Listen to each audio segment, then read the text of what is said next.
Hi, everybody. Welcome to the Spotlight on Local Talent as part of this year's 31st St. John's International Women's Film Festival. This evening, we have four really incredible filmmakers, local filmmakers, who each have a short documentary, as it turns out, in this year's festival. I'd like to introduce you all. First, we'll start with Andrea Cass. Welcome. So Hello. glad you're here. Good Um, to be here. Andrea is, her film is Wheels of Life that's screening this year. Hope you get to check it out. I loved it. Andrea is an emerging filmmaker from right here in St. John's, Newfoundland. She's been making films since 2017. Wow. And her first collaborative student film, Spirits of the Temple, premiered here at the Women's Film Festival in 2018. And since then, she's been working on films through the NIFCO First Time Filmmaker Program, where she made her film River of Fire, which of course also screened at the festival and in several other festivals, including Finn's Atlantic International Film Festival and the Garden State Film Festival. Congrats. And as well, her new documentary, Wheels of Life, has been selected for this year's Nickel, Finn, and our festival here, St. John's International Women's Film Festival. And her latest project, which I'm very curious about, you have to tell us a little bit about Andrea later, is called Spin. And it's a short dramatic film, and it's sponsored by the NIFCO Telefilm Picture Start program and is in pre-production and will be released, I guess, next year. Amazing. Hi. Congrats and welcome. Next up, we have Cary Gamberg. Hi, Cary. Thanks, Hi. thanks for coming.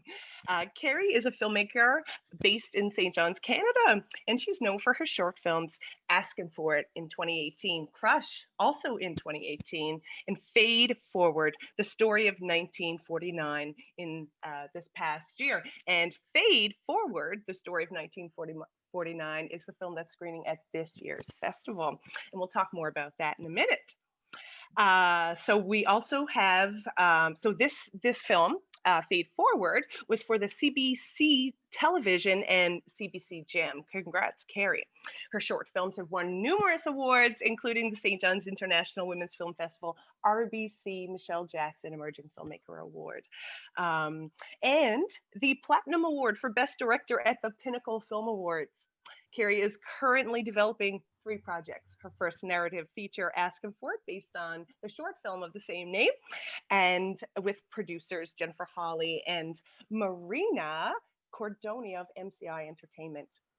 Avoiding Thin Ice, an hour-long documentary for CBC Television, and Animal Arrangements, a short film written, directed, and produced by Cary, with the support of the Harold Greenberg Fund and the Newfoundland and Labrador Film Development Corporation.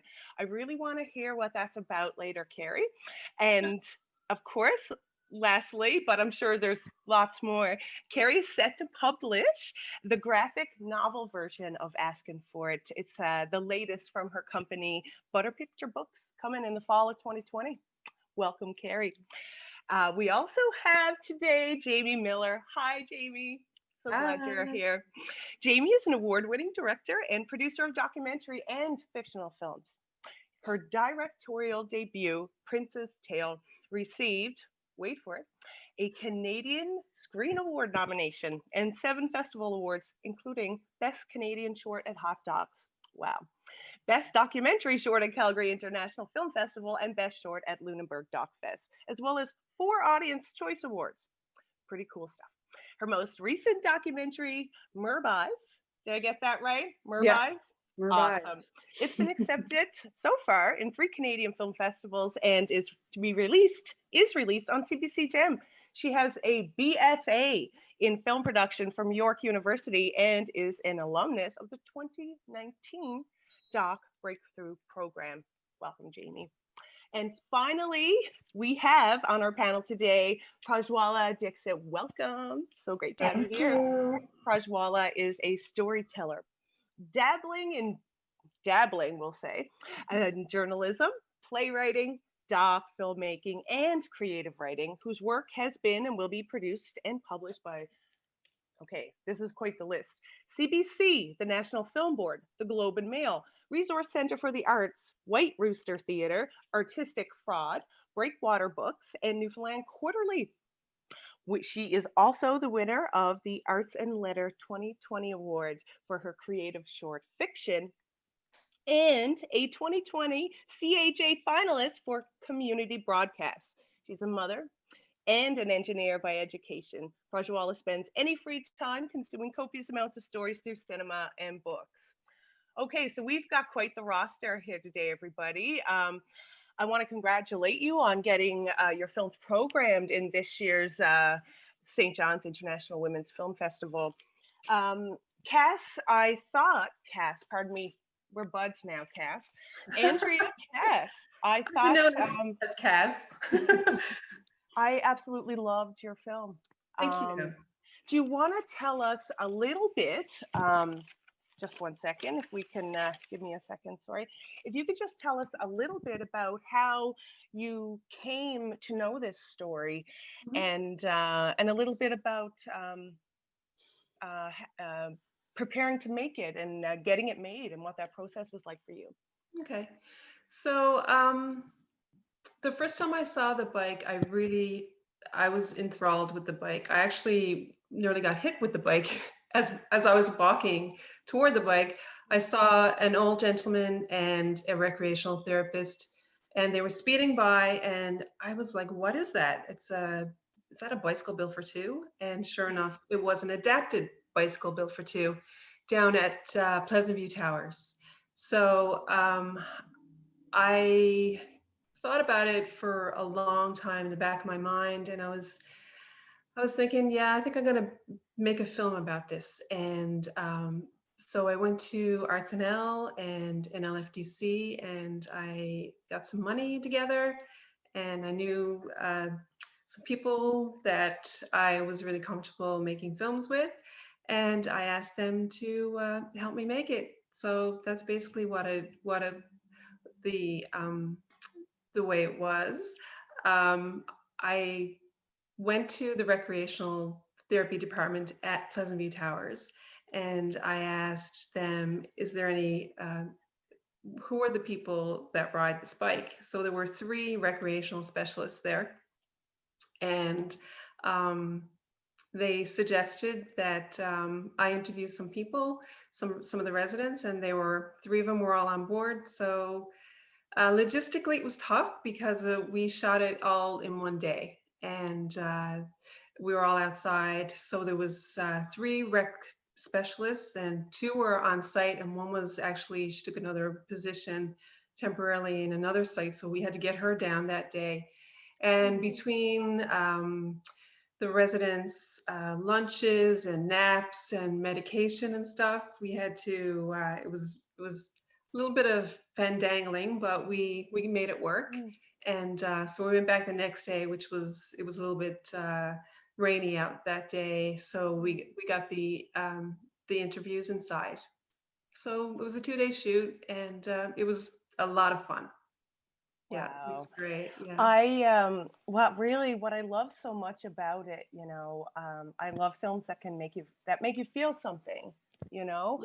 and I thought you did an excellent job. I thought the film did an excellent job of really capturing the spirit of the people who were the subject of this doc. Thank you. They had so much joy, and I felt that, and I could feel like, obviously I don't have that experience, but you made that experience come alive, and I thought that often we hear people with barriers, who face barriers, hear a lot about the struggle and not a lot about their joy. Yeah.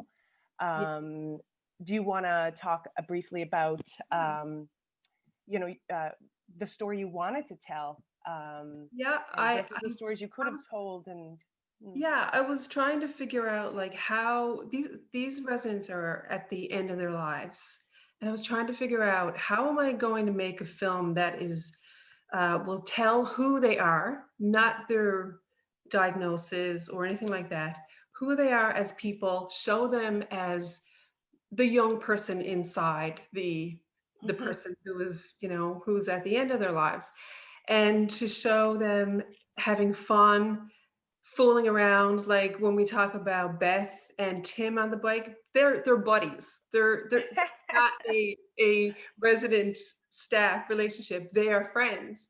And you can tell by the way they interact with each other. They have a great rapport.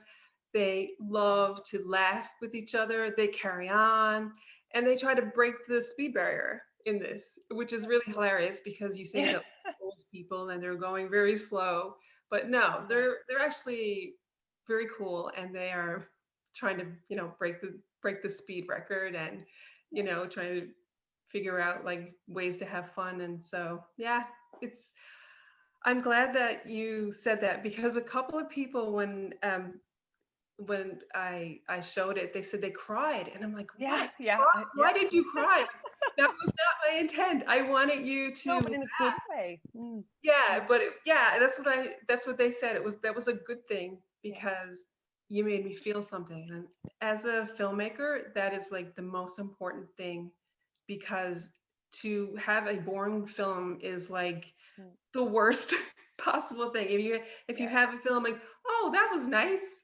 Um, yeah, okay, that's great, yeah. but did you learn anything? Did I Mm, give you anything? Did mm, I persuade you? Did I change your mind about anything?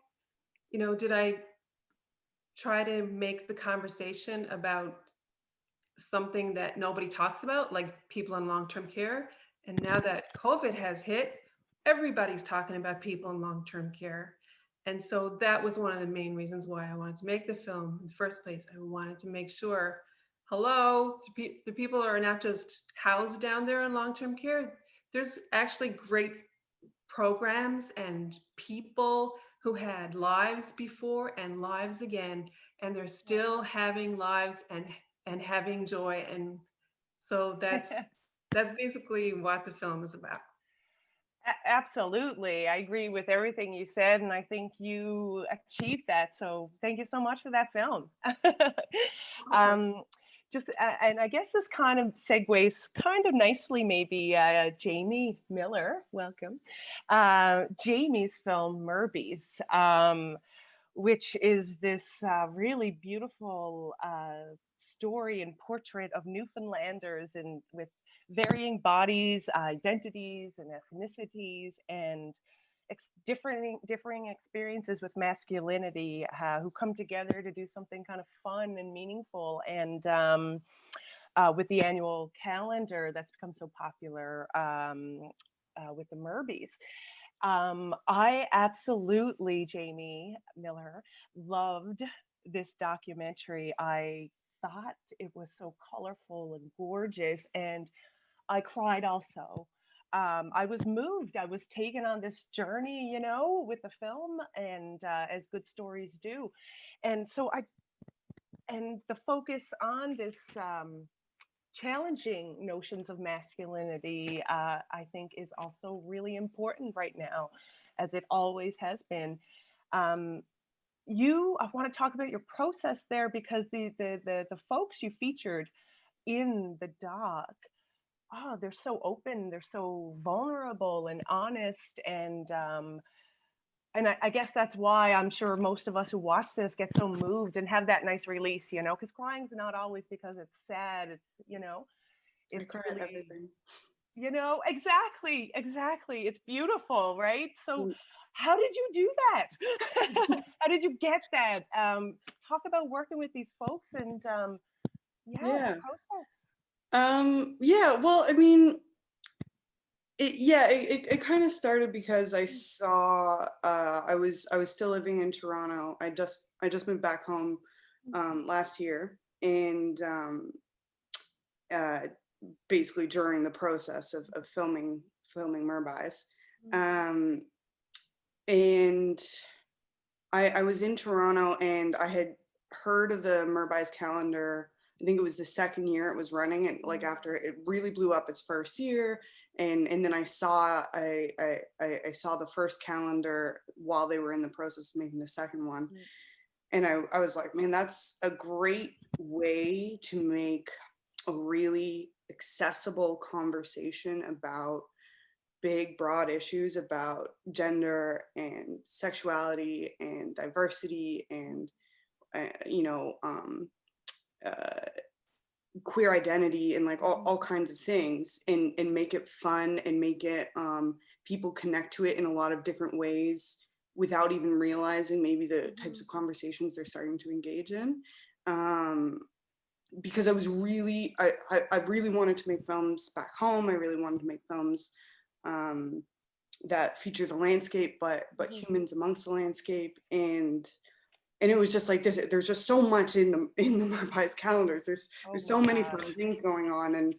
And I really love being able to talk about issues that are like on my brain, but through a way that, yeah, there can be this different range of emotions. There can be a lot of joy. There can be a lot of compassion and understanding and stuff. And so, yeah, so I mean, really, I just approached Hassan, the Merb'ys. Sorry, there's a fly. I approached Hassan just randomly. That's kind of how I've been doing my stories these days, and it's a little scary, but yeah, and just asked him, you know, like, as you go through the process of the next calendar, would you want, would you be cool with me kind of following along? I really want to, I think it'd be great to film the audition process and to hear all the different types of people, hear from all the different types of people who want to be a part of it, figure out why they want to be a part of it. Like, why are these, you know, this range of men or people who identify as men or even non-binary, like, people, why do they think being a part of this is something important in their lives? And because everybody's was crazy for it, everybody wanted to be a part of it. And that was the thing I was most excited about, was especially like the audition process and all the people who were like putting themselves out there into this kind of unknown situation. Yeah, and so we kind of just got into it, and everyone was so wonderful and so open, and like, even when people were nervous and even when people were uncomfortable, they were really challenging themselves. And I think that's kind of the whole point of that calendar project, and what the Merb'ys and the Newfoundland Labrador Beer and Mustache Club, what they're trying to do is show, like, hey, we can play around with how we present ourselves and what we choose to present ourselves, how like what we choose to put out there about ourselves, and we'll still be us, and it'll be okay. And yeah, there's so many cool ideas attached to it. And so that was kind of the most challenging part, was there were so many people and so many interesting stories going on with all the people there, that focusing it and trying to keep bringing it back to the idea of breaking down masculinity and finding easy ways and accessible language talking about it, trying to focus it on that, because there's so many humans in that project that I just want to know more about. And that was some of the most common feedback I'd get, was, oh, I wanted to hear more from that guy too, and I wanted to know more about him. And yeah, so that's that was like the majority of the process, what was always on my mind, like, how do I tell as many stories as possible while trying to still tell one story. I have a confession I'll make. Don't tell anyone, you guys. I you know, with I love the calendar and stuff, but I never wondered much about why they did it. You know, I didn't know. I wanted to know why they did it, and I wasn't expecting their stories to really hit me so hard. You know, there's this idea I read recently that, like, things like grief have to be like witnessed, and I think we can extend that to a whole range of emotions and feelings, and being vulnerable. And there's something about seeing men be vulnerable. Yeah, I mean, that's exactly like the goal of it was, to me, like, there's so many issues that masculinity, toxic masculinity, if that can be addressed, there's so many things that can be helped from that, right? And like I think like it's part of mental health crisis all over the place. It's a part of incidents of mass violence. It's a part of domestic issues. Like there's so many things, like people's self-image, both men and women. Like there's so much that is tied to our ideas of what a man is supposed to be, what a woman is supposed to be, and there's no room for something in between. And I just it really feels so strongly that if we can delve deeper into what masculinity is, there'll be all this a ripple effect of what else we can become more comfortable with, and how we can accept ourselves better and love ourselves better and love each other better. And yeah, and I think the Merb'ys, what's attractive to a lot of people is something that's really subtle about it, and we don't even recognize why we think it's such a great idea and why it's so much fun to witness. But I think that's a big part of it, is that they're playing with these things and they're having fun with it, and they're, you know, working on loving themselves and bringing other people into the mix. And I think those are essential steps.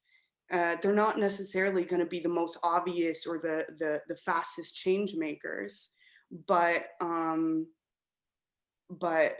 finding those ways to be comfortable. But like, and to me, it's accessibility. It's inviting people in to deal with that in a way that they're not even realizing, you know, that's what they're engaging with. And that's really crucial to me in smaller places, rural communities, smaller towns.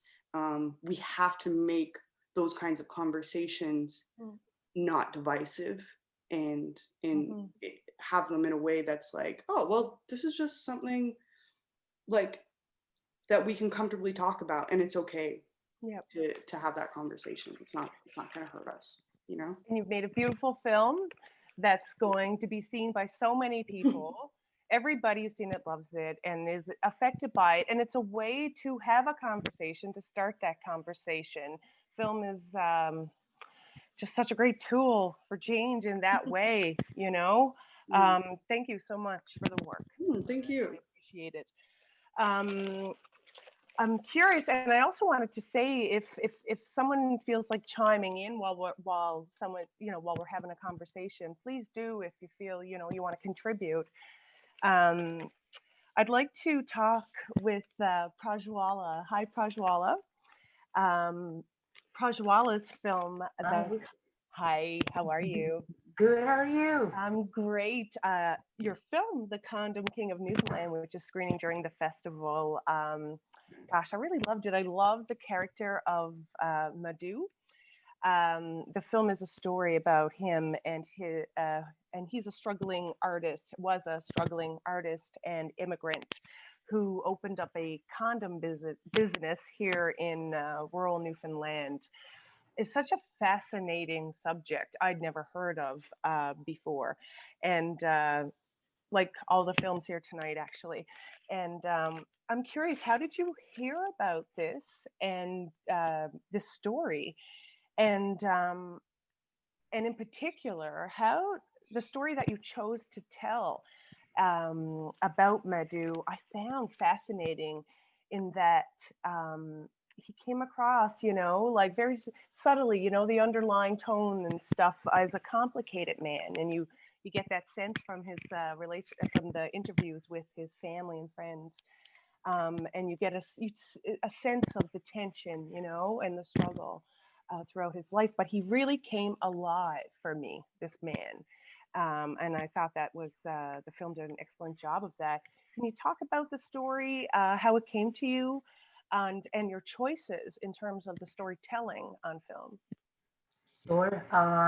I have a book coming out next year, and I was in talks with the then editor with that publishing house, and we were looking at stories. Disclaimer: I'm an immigrant. My interest in understanding was to figure.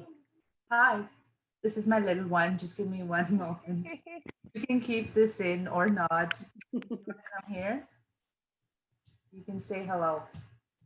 Or do you want Sky? That's all? So sorry. No, gosh, this is life. Family is life. This is our Love it. world. We're all in our homes. Hello? Okay. Everyone's watching you, the whole world. What will you say? Hi, Maya. What do you think? Hi. Yeah. We are talking to your mom about a film that she made that's playing in the festival that we really enjoyed and found really fascinating. And she was telling us I about. hope when she watches it, because she's obviously not watched it, she's gonna- that's the hope. Allah? That's right. Yeah. All right. Good night, Marie. I love you. Good night. Okay. You want to go on now? Yes, that's Sky. Oh, hello, friend. Okay, go on. Good job. Just one more moment. What a joy. My gosh. It's everything. It's everything from joy to anger to pain with parents. Absolutely. Yes, the story. I was in the, I'll start in case you want to cut. I was visiting my publisher's office and was in chat with my editor about immigrant stories because I'm an immigrant. I'm interested in the generations gone by. For me, the interest is why those people stayed when there was literally nothing, and how they didn't just stay, they built communities that we just are able to walk into and make the space our home. So in that conversation, in that vein of the thread of that conversation, he mentioned that, you know what, I had this friend of mine, his father immigrated from Mumbai, India, and opened a condom packaging business in the ghouls in the 90s. I heard that and I was like, there's a story there for sure. So that's how it started. And then he mentioned that the condoms were packaged Raja and Rani. Raja means queen and Rani, sorry, Raja means king and Rani means queen. And the tagline was, wouldn't you like to be king of the night? And as soon as I heard that, I was like, this is it, boys. I got to go find out what this man was all about, who he is. And I got introduced to the brothers, and we met on a summery afternoon at Jumping Bean when social distancing was non-existent. And I met them, and that's when I realized I had an onion of a story. So the hook was obviously this factory, the condoms being manufactured in India and packaged here and sold in Newfoundland and Labrador. But why he did that was what I understood from that story. So it turns out he's an incredible artist, a painter, and never got his due, and always searched and sought it. And then further down, it became a human story about family, about struggle, about the various isms that he encountered. And at the end of the day, it boiled down to a simple question: what do you measure success as Mhm. life, would you, looking at this man's life posthumously, consider and quantify it as a success or a failure? And the interesting thing was how both the sons viewed the father's life in a different light. Mhm. And that is what we try to bring out. I must add that I've never ever made a film. So for me, Wow. Mm. I have to start by thanking two people here. Mhm. Kerry Gamberg.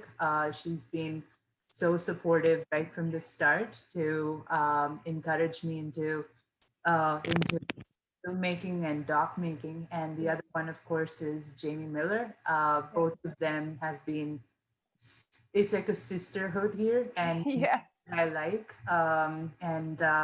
And for me, I mean, I'm sorry I have to say this, but as someone who isn't born and raised here, it really is super helpful when people like Kerry and Jamie take you in Yeah. and elevate you. And I hope that someday I'm in the position to do that for someone else, because they've been very generous. And I'm not saying this because I'm sharing the panel with them, which in itself is like, can I swear the fuck?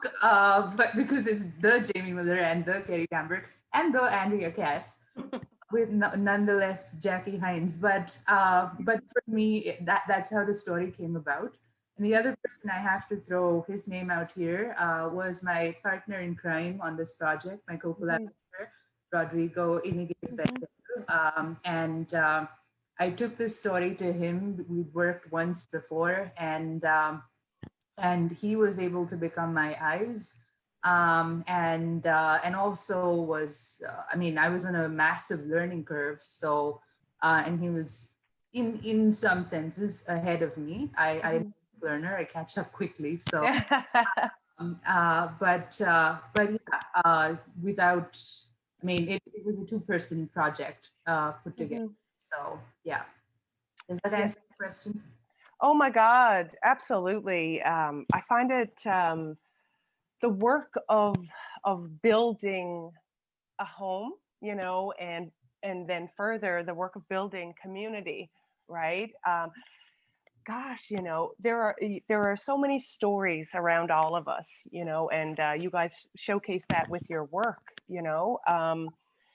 and you have an obligation as a filmmaker, right, to find those stories and to tell those stories. That's the work, right? Um, but to be able to tell stories of people who would otherwise be forgotten, or to tell stories about, a tiny little part of the world that isn't getting attention, stories that aren't getting told. I think that's pretty incredible. So thank you for your work, Prajwala. I look forward to the next film. I can't believe this is your first film. It's amazing to me to think that. Um, Thank you. I'd love to actually move into, this is not a bad segue into speaking with Kerry Gamberg. Hi, Kerry. Um, Yeah. Kerry's film, Fade Forward, the story of 1949, is playing at this year's festival. And as you know, she's made all kinds of films. I just want to grab my notes here, Kerry. But this story is a story about the first Black-owned barbershop, right here in St. John's, and the international community that is growing around it. And this community, talking about building community and the people who do it. And I was always curious about what was happening up there, I got to say. And I'll probably pop in to get a little cut one of these days. But I wanted to say that this film is so exciting. Your directorial choices, I kind of just watched it maybe a couple of times. I'm like, actually, wow, that's just such great choices. I loved the doing the interviews with your subjects in the film as a conversation. So the other people, you feel the other people, and you have the mirrors. So it's the sense of the space being a home and being a hub and being like intimate and welcoming and stuff. I was just blown away by how well you achieved that. and then never mind some of that editing with the shots of the buildings and the really cool looking city, and this fresh look of St. John's, you know, and from voices I haven't heard from. And these characters were so compelling. Tell me about deciding to make this film, and could you tell us how you prepared for shooting it? You know, how you made those awesome choices. You know?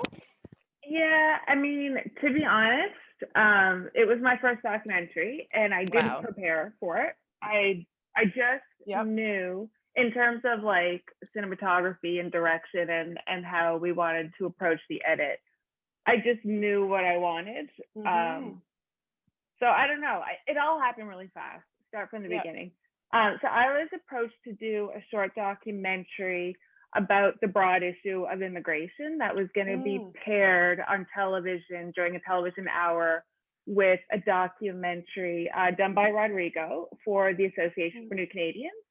And obviously I was like, yeah, I want to do a documentary. I've never done one before, but I am not an immigrant. Clearly, I am born and bred in Newfoundland, and I have very limited experience with immigration, having not ever immigrated. You know, I know a lot of people who are immigrants or first, second generation Canadians, but long story short, I was like, how do I tell a story that's not my story to tell? And the quick, obvious answer was, I don't. I pass the mic over to, I find a way to tell a story through somebody else's conversation. So I very much, and I keep saying this, to me, it was an opportunity to just pass the microphone to literally a segment of Newfoundland that I am like very involved with and, you know, super into, that had literally never been covered on television before, let alone national television. And just had never been recognized even by our own province in any kind of an official way. So instead of kind of looking at the theme of immigration, I dialed it into this one barbershop that I knew of because I had grown up in this neighborhood back in the 90s and was obsessed with Black culture and hip hop and stuff. And we had hardly any people of color in Newfoundland at the time. We had people, but mostly people passing through, seeking asylum or immigrating or whatever. So when I moved home like 10 years later and saw this super busy little Black barbershop in my old neighborhood, I nearly shit a brick, to be honest. I was so excited about it. And I looked at it and I was like, that's like a little microcosm of this bustling international community in Newfoundland, and I want in. Like, how do I get to know this community? And so when this doc came along a few years later, this opportunity, immediately I was like, I'm not gonna look at immigration as immigration. Instead, I'm gonna get to know this barbershop and the people who are running it and the people who are, you know, congregating there. And so I showed up and really quickly became really close friends with the two owners, Gustavo and Yao, and got to know everybody who works there. And so, again, to go back to your question, that was a lot of backstory, but it was an opportunity to pass the microphone. So I knew what, in terms of like the format of the documentary, I knew it wanted to be a conversation, and I knew I didn't want to have any part of the conversation. So I met with Winnie Churchill, who's one of the cast members who led the conversation. He's an artist in his own right here in Newfoundland and also a frequent client of the barbershop. And I just said to him, I said, I want you to kind of run this conversation with the idea of what makes a place a home in mind, knowing that barbershops are often like as much a heart of Black communities as churches are, and community centers. So I said, you know, let's just have a conversation. And I used all the mirrors. Like, I knew just barbershops are so good looking and they're such dynamic, buzzing places. So it just, I don't know, it just all came together. And we shot one conversation 2 or 3 hours. And then I probably shot 3 or 4 hours of B-roll at the barbershop. And then for the exterior B-roll, I just knew I wanted to shoot St. John's and I'm so fucking bored of Yeah. the way St. John's is shot. No offense to anybody. And you guys know what I mean. Can we cut that part? Fuck. No, I think that's a valid point. You know, Let me just restate that. God, I'm such an idiot. I approached the B-roll, the exterior stuff, just knowing that I wanted to shoot St. John's from a different angle than I had ever seen before. Because I just feel like a lot of the times when we approach filming Newfoundland and the culture of Newfoundland, we do it the same way every time. And I'm bored of it. And it's not reflective. It's not reflective of the culture anymore. Things are changing faster than the government can ever gather the data here. And whether people are temporary here on student visas, or whether they live here or they were born here, St. John's is not simply a white, Irish, Anglo-Saxon place. And it's not just jelly bean row houses and Signal Hill. So I just knew, those were the things I knew about the documentary when I approached it. Everything else was like, you guys sit here, talk about home, here's your microphones, action. And that was literally what I did. And I can't really talk about the documentary without talking about the fact that, like, what I got from that conversation was like a 2-hour love letter to Newfoundland. And it was really, really hard to edit down into what I did. But I'm also acutely aware that to some degree, the documentary I got is a reflection of me presenting the opportunity to this place and to these people. And I think, you know, if somebody if Winnie had produced and directed that documentary, I think the documentary might be slightly different. So I'm really, really, really happy to have made it, because I met such amazing people. And I think it did show a really beautiful side of Newfoundland. And the community forming here, but I'm also really excited to see people within that community who are now kind of migrating into the professional film and television world here in Newfoundland start to tell those stories themselves. I'm really, really excited about that part, because I think sometimes, you know, you do kind of have, sometimes you need a mic passed to you.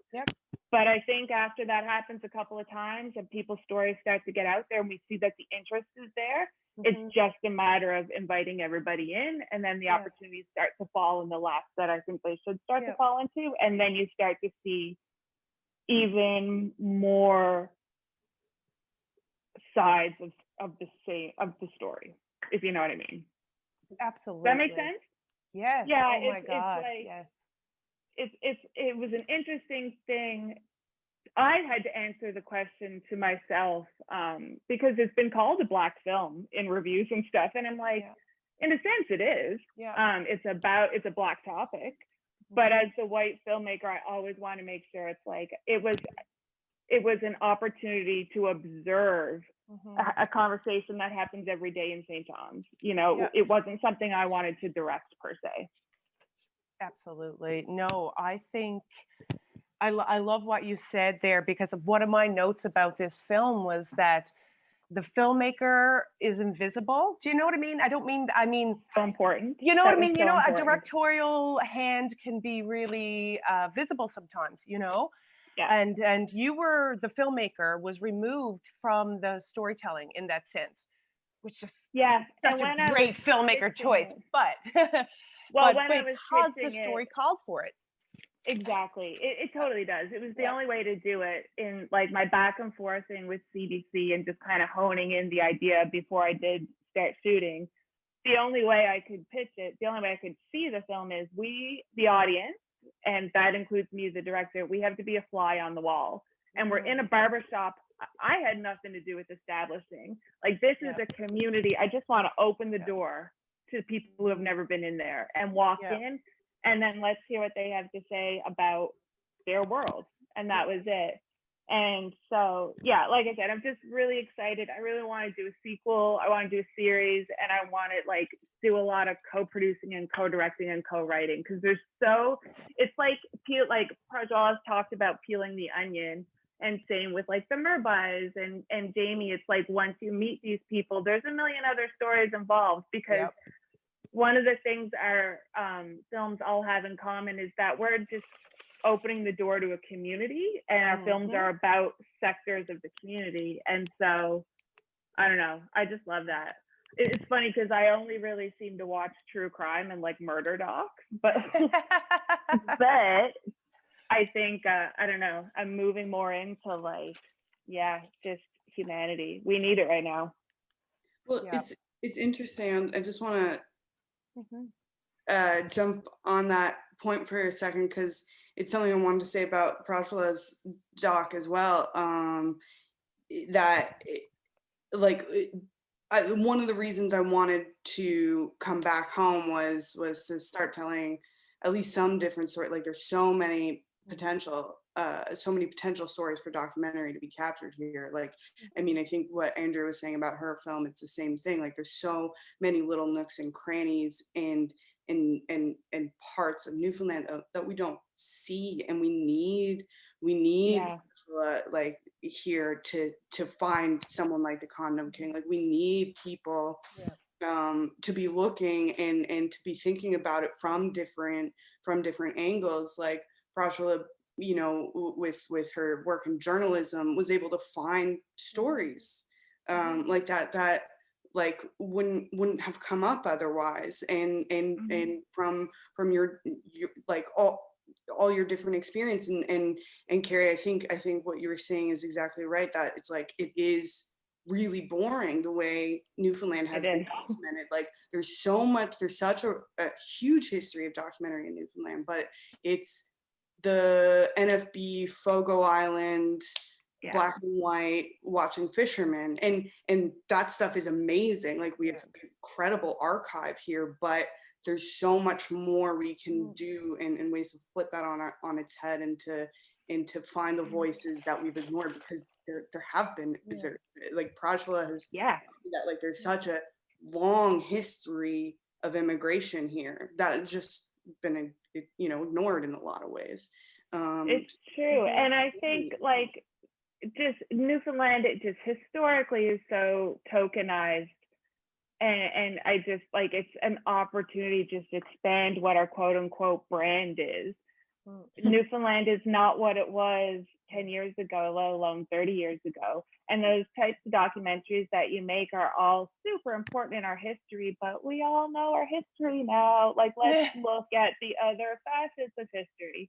I know one of the coolest docs I've ever seen from Newfoundland, I kind of stumbled onto it on the Munn Archives, and I believe it was by Fred Hollingshurst, who I happen to know through other veins. But he was at Munn at the time, and it's about the Chinese community. It was made in the early 1970s, and it's about the Chinese community in Newfoundland and its original arrival and the head tax and all this stuff. And I'm like, that's what interests me. Like, I can read all the textbooks I learned in school over again, but like, I don't know. I think we're all, the majority of us, especially women, we've kind of come through that movement of like acknowledging we need more women's stories. That happened a couple of years ago. We're still working on it. We're seeing great results. Now it's time for people of color, queer, like this is the next movement. It's like BIPOC and LGBT stories. Let's raise them up, because I kind of feel like I've almost heard every other story at this point. Yeah. Sometimes you just want to change the channel. There's a place for all of it, but sometimes you just need to change the channel. Yeah. I just want to ask on this platform, and it's a little bit of a controversial question, but you folks know me. That's what I throw the pot. Andrea, I have to admit, I remember hearing about your story, and there was a Sri Lankan couple. Was it on the bike? Was that the? He was from Singapore. Yeah. Singapore. Sorry. Yeah. Singaporean. Okay. So the question applies to all three of you. What I've found is that as someone who's been interviewed, and as someone who is interviewing people of color, personally, I like to use melanin rich, so I'm just going to use that. The individuals, what they say to me in the absence of white folk, and what they say to me in the presence Yeah. of white folk is very different. So how do you, as doc filmmakers, then understand what is the truth and how to present it? Well, Yeah, go ahead, Andrea. in my situation with Chandra, we basically went through a pile of pictures. We sat down and he told the story. And so I use those pictures and just to give people context where he was before and now where he is. It's very interesting. I mean, when we put on the recorder, Chandra started talking. He stopped and then he started talking. He started to just, sorry. He started to just say poetry, you know, and and one of his poems ended up in the film, and it was all about life and, you know, what is life without a care, no time to stop and stare, you know. So he's basically giving me his philosophy on life at this point, you know, at the end of his life. So I don't know what, I just let it go. I just let them tell me what they want to tell me, and I find it very truthful. I'm not sure if I don't know if it had anything to do with the color of my skin or the fact that I was listening to him as a filmmaker and a human being, that he just, you know, he seemed to be very honest with what he was telling me. So yeah. Yeah, I think like Andrea, that experience really hits the nail on the head. It's a combination from my, like, you know, my limited experience so far. It's a combination of being like like the person you're interviewing, like it has to be the right kind of magic of like they're willing, they're like, you have to find people who are willing to go to the kinds of places that you're also willing to go. There's some sort of shared goal there of like, okay, we're deciding to do this together, because it is ultimately a collaboration between the person you're talking to and you as a filmmaker. There's some sort of like shared goal there, whether it's outwardly stated or not, but that's kind of what you uncover by choosing the person you want to talk to. I find, like, I was really lucky with Prince in Prince's Tale, my other film, that he was incredibly open and talking about his experience. And I was really lucky that the Merb'ys all, like, you know, I listened to all their stories and their auditions, and then I tried to focus on a few of them. But I was really lucky. Everyone was really open and welcoming, and I mean that's kind of the nature of where we live too, in a sense. People like telling stories and they like talking and connecting to each other. So I think it's a combination of finding those people and choosing those people who are willing to go to a place with you, and open up with you, and the work of, in the end, you are just a human there listening to another human, and you can't make someone share something they're not willing to share. You know, like you can make the space as comfortable and as safe to talk as, or open up in the ways that they want to, but you can't change that. And whatever you get, there's a story within it, and sometimes in what's not said tells a story too. But yeah, it's super tough. It's super tough. And Prajwala, you and I have talked about this before, because I do notice that, especially talking on certain issues like immigration, some people don't want to talk negatively about Newfoundland. They don't want to talk negatively about, you know, their neighbors in their community. And that's something that we got to keep working on. And I know I have a lot of personal work to figure out the best ways to set up that safe space for a safe conversation and a healthy conversation. I really struggled with Merb'ys in finding the right ways to talk about, to integrate issues of race into it, because well, there's issues of race on top of even the process, you know, like it's a challenging process of selecting, you know, how people get involved in it. And, you know, there's not really that many people, melanin rich people, putting themselves out there, because to audition in the first place, maybe because of lack of access or feeling like they don't fit in for some reason or whatever. So it's like connecting to people who are different than, you know, or who different experiences than you, has a lot of layers of challenges.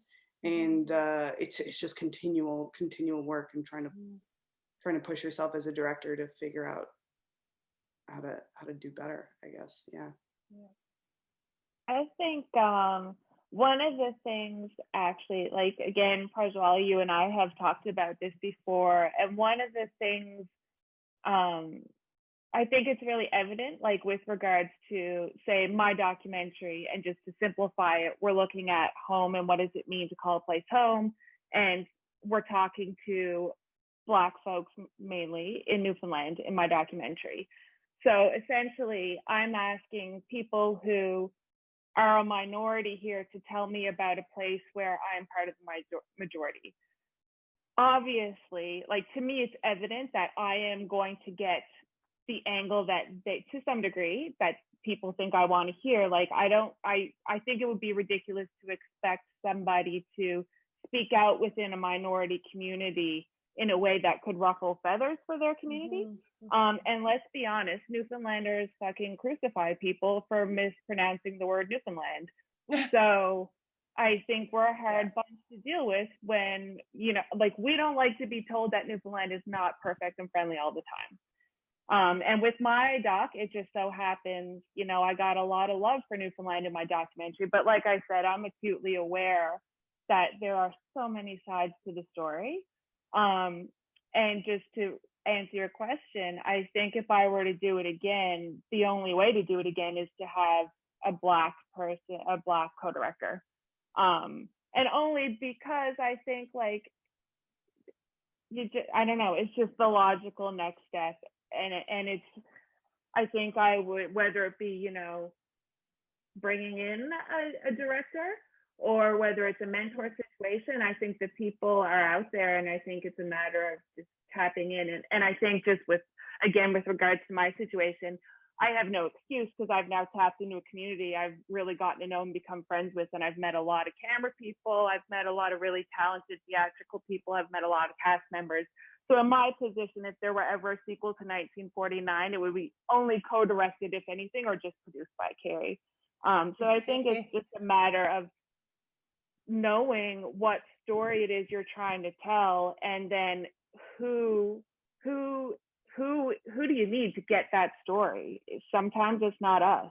Sometimes it's not the director you want it to be. So I mean, and I also think to some degree it's sensitive, but it's not that sensitive. It's like, it's pretty logical too. So, you know, we're all learning. Thankful 2020 so far has been a really free place to learn, in a sense, for us white folks. You know, it's a forgiving place to learn right now. So yeah, I think it's an ever evolving conversation for sure. But the one thing that I think we all agree on here is that there's more room now, and we are actively, us filmmakers here in this room, are continually to create space for melanin-rich filmmakers and people on crew and stuff, because we're just those kind of women. I know that. That's why I'm saying that.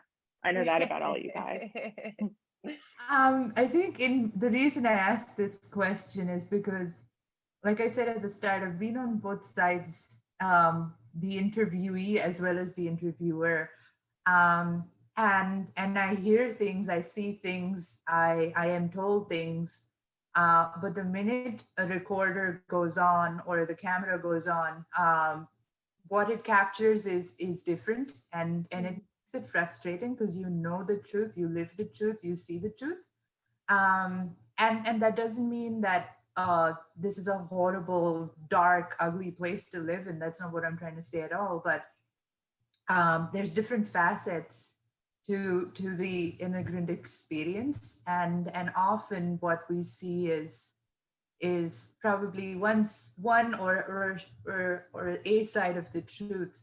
Um, yeah, so it's really frustrating because you know you know it, but how do you then present it? And I've asked the three of you that because um, I am I am a non-white filmmaker, and you three are white filmmakers. Did I identify you right? Would you identify yourselves as white filmmakers? Okay. In saying that, I think what does happen with, I can speak from the immigrant experience, is that it's like it's like moving into someone else's home, and at first you're a guest there, so you're very grateful for everything you have, and it's a new place, so you don't want to step on anyone's toes or be ostracized by the people who've been there before and are like you. Don't want to upset them either. But I guess as time passes by, you gain ownership and you want to give back as much as you've taken from that space. And in doing so, you might point out a little leak in the roof, or perhaps a painting is crooked, or perhaps there's a little bit of wall that's been chipped away. But the minute that has happened, I think there's a shift in power and dynamics. And what that does is that it sort of amplifies your lack of gratitude, which frankly is consistent. There is, you care about the place. That's why you want to give it your all and fix whatever's not working, or make it better, because there's a legacy you leave behind.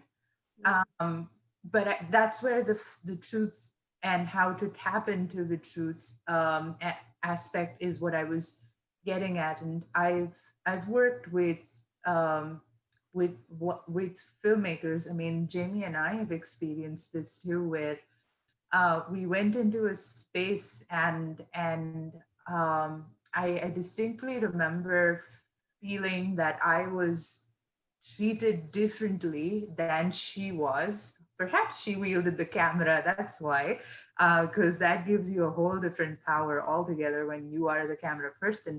But also, I was aware that we aren't the same skin tone, and it does play with my mind. To no fault of her, of Jamie, it's not her doing, but it does play on the mind on how the truth comes out and whom it's told to, and does it change because of the presence of, based on the color of your skin. I also want to add that I made this about color. I didn't want to, but I was really curious because all the docs here have dealt with individuals from the non-white spectrum of colors, and there's three that are from the dominant demographic. So I just was curious to understand.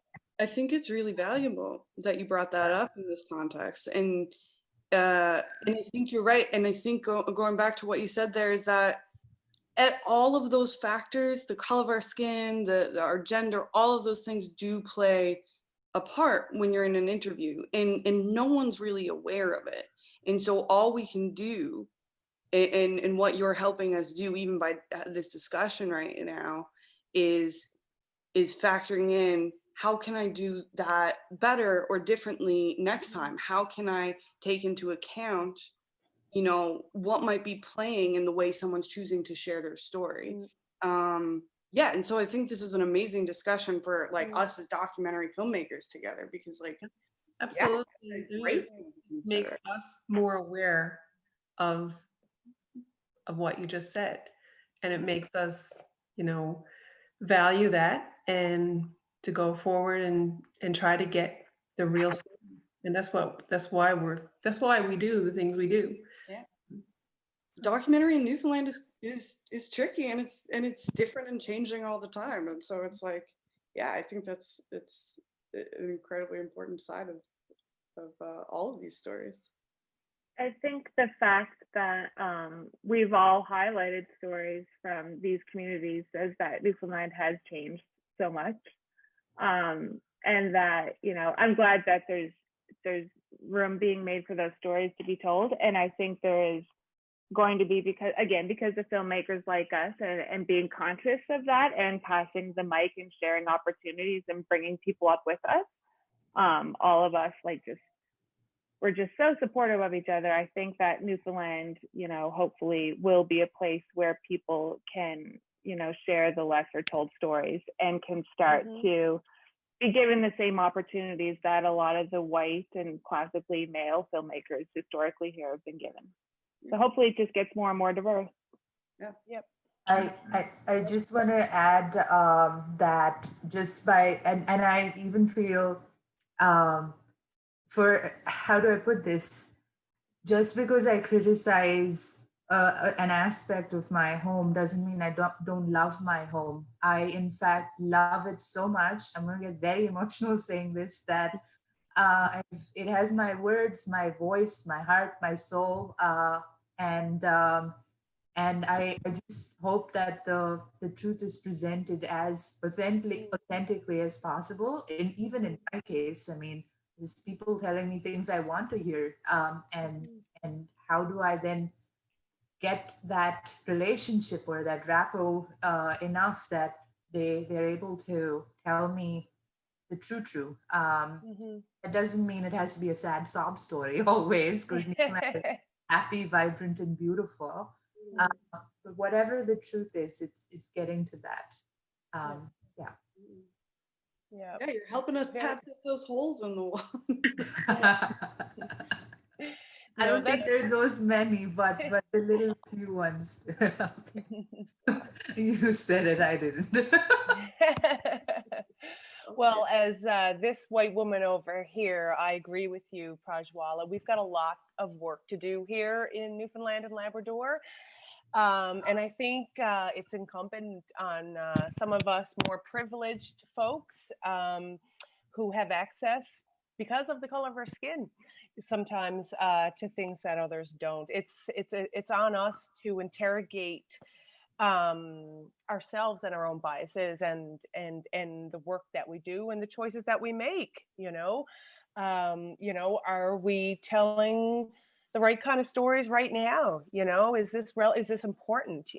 What are we putting out there? I think more than ever, it's that responsibility is on us as filmmakers, right? To, if not lift up others so that their voices can be heard, to pass the mic, as Kerry said, and at the very least, to tell the stories if others can't. Thank you so much, everyone, for your insightful thoughts and for your really awesome films that will start many discussions, I'm sure. Thanks so much for your time. Thank you. Thanks, guys.